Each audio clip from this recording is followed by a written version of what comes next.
जय जिजाऊ, जय शिवराय, जय शंभूराजे. गड किल्ले संवर्धन प्रतिष्ठान महाराष्ट्र राज्य सादर करीत आहोत शिवसाम्राज्याचे दिनविशेष. 17 एप्रिल इसवी सन 1675. फोंड्याच्या सुभेदाराने छत्रपती शिवाजी महाराजांच्या राज्यातील एका व्यापाऱ्याला पकडले आणि विनाकारण मराठ्यांना डिवचले. छत्रपती शिवाजी महाराजांनी आपला विश्वासू सरदार दत्ताजी पंडित यांना 2000 अश्वदळ देऊन फोंड्याकडे पाठविले. दत्ताजी पंडित फोंड्यापर्यंत जाऊन पोहोचता तेच स्वतः छत्रपती शिवाजी महाराज वायुगतीने निवडक सैन्यदल घेऊन फोंड्यापर्यंत आले आणि त्यांनी फोंड्याला वेढा घातला. हा वेढा चालू असताना छत्रपती व शिवाजी महाराजांनी एक पथक कर्नाटक प्रदेशात आक्रमण करण्यासाठी पाठविले. त्यामुळे 2 आघाड्यांवर तोंड देण्याची पाळी आदिलशहावर आली. 17 एप्रिल 1675 रोजी किल्ल्याच्या तटबंदीला सुरंग लावून तसेच शिड्या लावून छत्रपती शिवाजी महाराजांनी फोंडा जिंकला.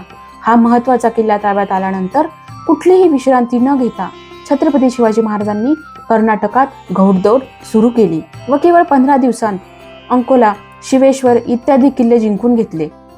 17 एप्रिल इसवी सन 1682 कारवारचे बंदर छत्रपती शिवरायांनी हस्तगत केले होते व त्या शेजारी अंजदीव नावाचे एक लहानसे बेट भर समुद्रात नाक्यावरच होते. सिंधुदुर्गाप्रमाणेच तेथेही आपला जलदुर्ग बांधून किनाऱ्याचा बंदोबस्त ठेवावा अशी महाराजांची इच्छा होती. पोर्तुगीजांना शह देण्यास हे ठिकाण सोयीचे आहे हे जाणून छत्रपती संभाजी महाराजांनी तेथे आपला सुभेदार पाठवून तटबंदी सुरू केली.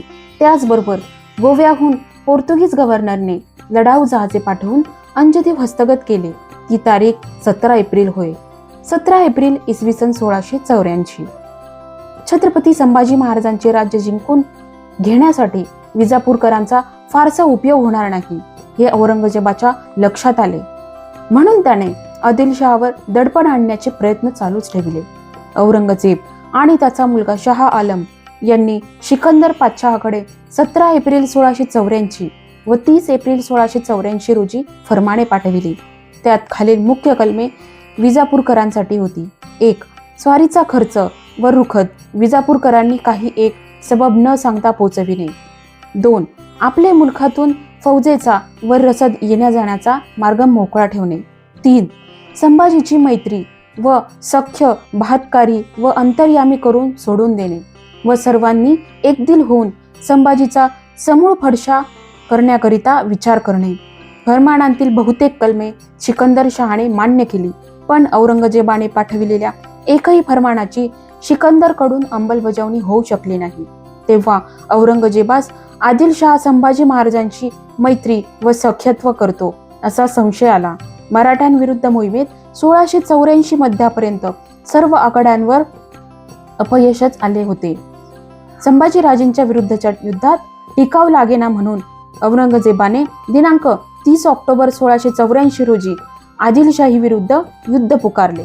17 एप्रिल इसवी सन 1687 कर्नाटकात 1686 नंतर हरजी महाडिकला मुघलांविरुद्ध लढा द्यावा लागला. कारण मोगलांच्या तुकड्या त्या प्रदेशात उतरू लागल्या तेव्हा मराठ्यांनीही त्याच प्रदेशात बराच मुलूक काबीज केला.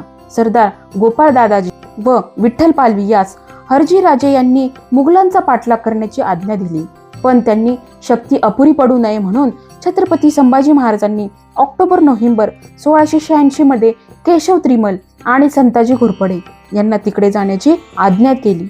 या आज्ञेनुसार ते दोघे फेब्रुवारी 1687 मध्ये 12,000 सैन्यासह कर्नाटकात पोहोचले. इसवी सन 1687च्या सुरुवातीस औरंगजेबाने कुतुबशाही जिंकल्यानंतर कुतुबशाहीचे कर्नाटकातील मुलूक व किल्ले घेण्यासाठी सरदार रवाना केले होते. 17 एप्रिल 1687 पर्यंत मुघली सैन्याने बाळापूर पर्यंत कूच केले. त्यास छत्रपती संभाजी महाराजांच्या मराठे सैनिकांकडून प्रतिकार झाला नसावा. कुतुबशाहीतील महत्वाचा किल्ला कोंडापिली हा मुघलांनी फितुरीने काबीज केल्याची बातमी 29 जुलैला मद्रासला पोहोचली होती. 17 एप्रिल इसवी सन 1717 विजयदुर्ग उर्फ घेरिया संग्राम.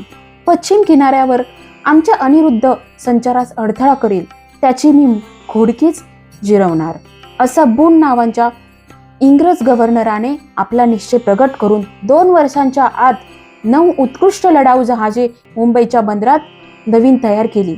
या सर्वांवर मिळून 148 तोफा व 1250 लढाऊ खलाशी होते. याशिवाय जमिनीवरून लढण्यास 2500 युरोपियन व 1500 एतदेशीय फौज मुद्दाम विजयदुर्ग वगैरे आग्र्याचे किल्ले पाडाव करण्यासाठी तयार केली. या सुमारास कान्होजीने इंग्रजांचे एक प्रचंड लढाऊ जहाज ससेक्स धरून नेले 1717 मध्ये. त्यामुळे बून इंग्रज फार चिडला व त्याने तारीख 17 एप्रिल सन 1717 रोजी वरील जंगी आरमार विजयदुर्ग किल्ल्यावर आणले. तेथे किल्ला हस्तगत करण्याचा त्याने कसून प्रयत्न केला, परंतु कान्होजी आंग्र्यांच्या माऱ्यापुढे नामोहरण होऊन मुठीत नाक घेऊन त्याला आरमारासह मुंबईत परत यावे लागले. इंग्रजांचे 200 लोक मेले व 300 जखमी झाले. 17 एप्रिल इसवी सन 1720 बाळाजी विश्वनाथाच्या मृत्यूनंतर दिनांक 17 एप्रिल 1720 रोजी बाजीरावास छत्रपती शाहू महाराजांकडून पेशवाईची वस्त्रे मिळाली. त्याच वेळी आबांजी पुरंदरे यांना मुतालिकीची वस्त्रे करून दिली. पुरंदरे मुतालिक म्हणून साताऱ्यास शाहू महाराजांजवळ राहत असत. अंबाजी पंत, त्यांचा मुलगा महादेव, मल्हार तुकदेव उर्फ दादा, त्र्यंबक सदाशिव उर्फ नाना हे शाहू महाराजांजवळ राहून पेशव्यांची बाजू सांभाळली.